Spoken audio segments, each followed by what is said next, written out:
Lessons from the Masters. What can we learn about the Masters? One of the most prestigious golf events in the world. How does that apply to business coaching? That's the conversation today on the podcast. Let's jump in.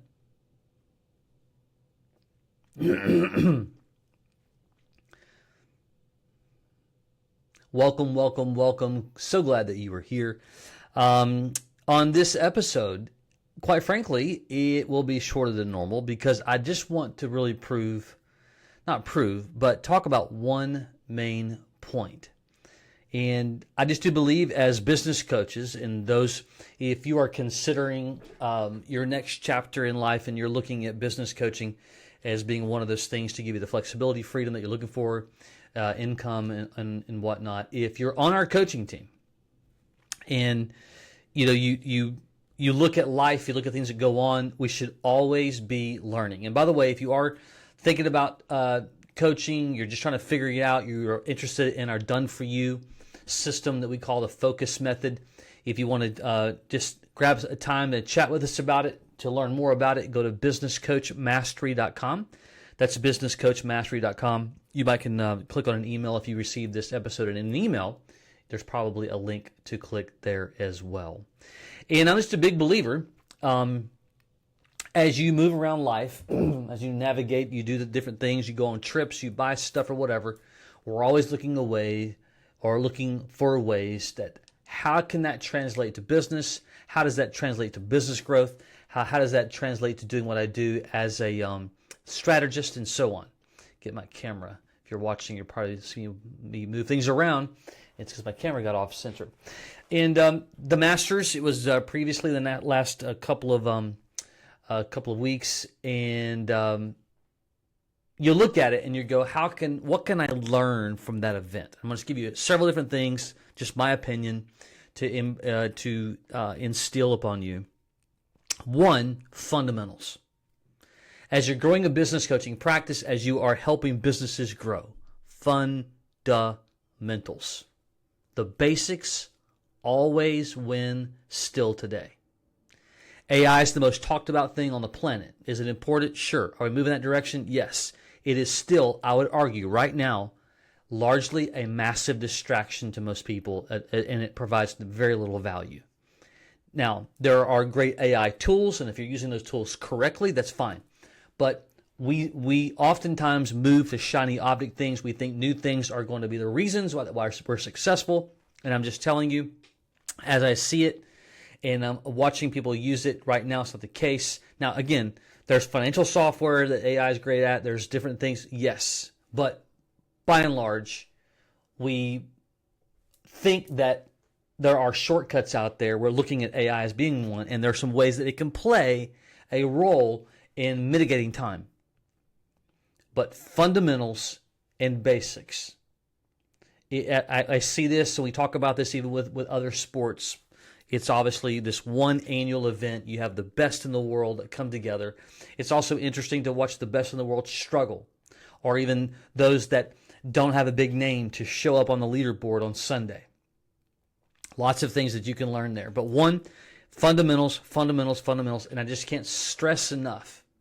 Stop looking for shortcuts. Efficiency is not a shortcut. But I had a coach recently say regarding getting more leads, and I shared a strategy with him, and he said, "But is there a way that I can make this a shortcut?"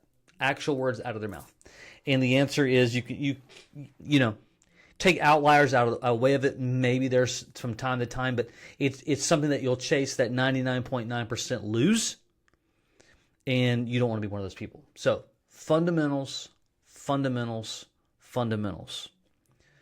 Number two, play your game. Don't worry so much about others.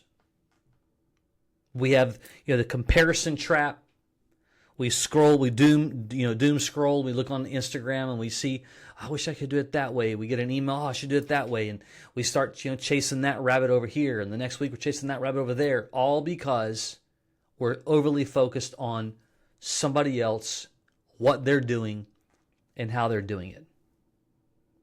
Focus on your game, Don't focus on anybody else. Yes, there are times, and there was one moment, but we're talking about, I think, 15th-ish, 16th-ish hole on Sunday. Roy McIlroy, I can't remember if he was back. They went back and forth. If you know nothing about the Masters, it doesn't matter, but they went back and forth with the lead, and they did show a shot of him taking a slight glance at the leaderboard because they have no other way to know where the other golfers are, which is one of the things I love about golf. You literally, unless you see one on the leaderboard, you really don't know because there's no communication devices on the course allowed.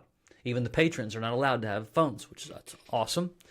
And so most of those golfers, they focus on their game. They do not focus on others. Now, yes, when you're in a pairing, you get the two of you and you're but at the end of the day, they really are more focused myopically on them, what they need to do more than anything. And if you'll do that more than not, you put yourself in a much better position for better output and better results. The next lesson from the Masters is often when you look at the way a professional golfer, not just a golfer, but a professional golfer, swings the club, not everybody does it the same way, which a little bit goes back to, just play your game. But here's what happens, though. It was Scotty Scheffler, I think, that, yes, it was him, who had made a comment that over the last little while, the grip on his club, his grip, had shifted by about 25 degrees. And if I understood it correctly, and maybe I'm saying it out of cycle here, but he just kind of picked up a poor behavior or, just developed a bad repetition that shifted the club. So you hear that, and one, he recognized that the grip had shifted. He had been struggling. That was an identifiable marker. Number two, he had recognized it's something that I need to address for him, because his game and his swing is slightly different than Roy McIlroy, than Tiger Woods, and the list goes on. And so you don't only play your game, but you identify your game as to what needs adjusting. Now, as a business coach, there's a number of ways. There's three things that you have to solve. We talk about this often to be successful. Number one, where do I get leads and clients? Number two, how do I convert those leads and clients into ongoing, high-paying monthly clients? And the third, how do I coach them to get results with simplicity? All right? So everything that you're going to do as a coach will be done underneath one of those three items, period. Okay? And so when you look at the different elements there, we start to ask the question, what needs to be adjusted? What needs to be started? What needs to be shifted that got off track by 25 degrees or whatever it could have been? Identify. That's the point. Identify, isolate, solve. Okay?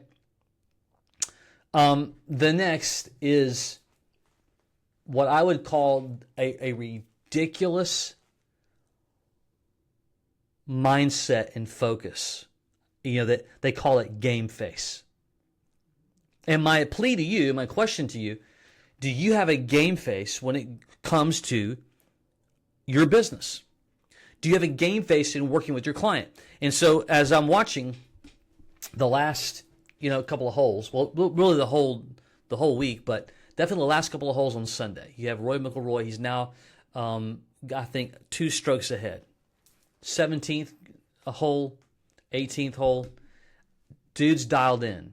Whether you like him or not, doesn't matter. He is focused. He is staring straight. It wasn't until the last stroke on the 18th hole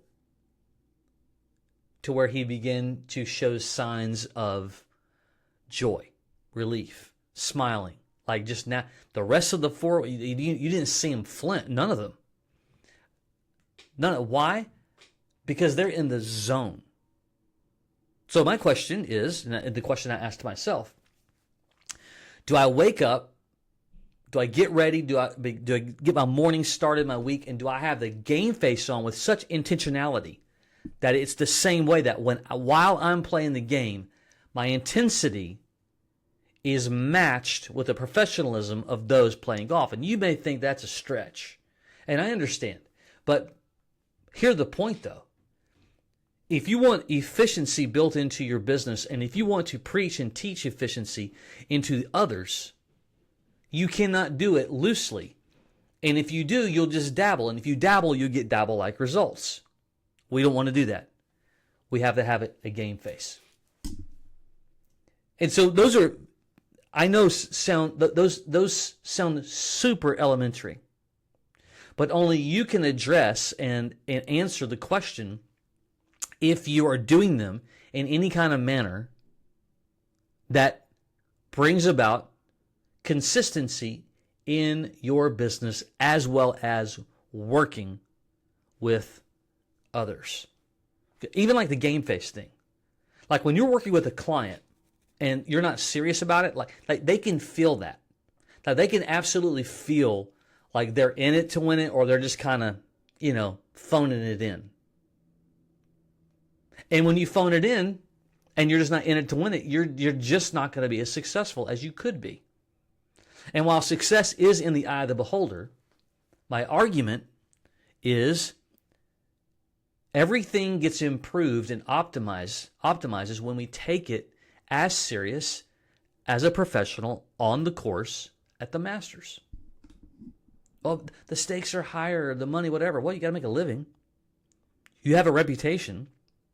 You should want to feel good about your contribution and adding value to working with others, to building relationships, to helping people change their life through business growth. And so when you are recognizing fundamentals, when you're protecting yourself from shiny objects, when you are adjusting and identifying the things that are needed to grow your business, both your coaching practice as well as the clients that you serve, and you have that game face on, and you're working to improve those areas on a consistent basis, those are the types, there's more, those are the types of lessons that the Masters can help you to recognize how important those same types of lessons are in business development and business growth. Last one. The do or die, never say quit aptitude. There were multiple moments. If you don't know, Roy McIlroy won the tournament. But there were several moments. He actually started with a very strong lead. It was a historic. Nobody had 6 shots in, 36 holes in. No one. Midway through, that's never happened before. But he lost the lead within less than 10 holes on Sunday. Actually, a Saturday, I think. And then they went back and forth on Sunday. But he didn't quit. He didn't give up. Had one bad shot after another. Several of them that looked like he's done. Couple of double bogeys. Like it was kind of messy at one point. But he kept going, pulled it together, and he made it happen. And it's not just about winning. Again, it's because there's plenty of times that he does the same thing and he doesn't win. But consistency is the bedrock of mastery. And if you want to master it, you stay consistent to when you do get some of those wins. Get enough of those wins, you are successful in any right. And business growth is the same way. So there you go. I am a believer that as you walk through life, you go through life, the experiences that you're buying stuff at the grocery store, you're watching sporting events, how the car is built, everything. You can just take little nuggets away from everything, and it helps you to get better, it helps you to improve, it helps you to think. All these things matter in a big way in developing success for yourself with your business coaching practice, as well as the clients, again, that you serve. So there you go.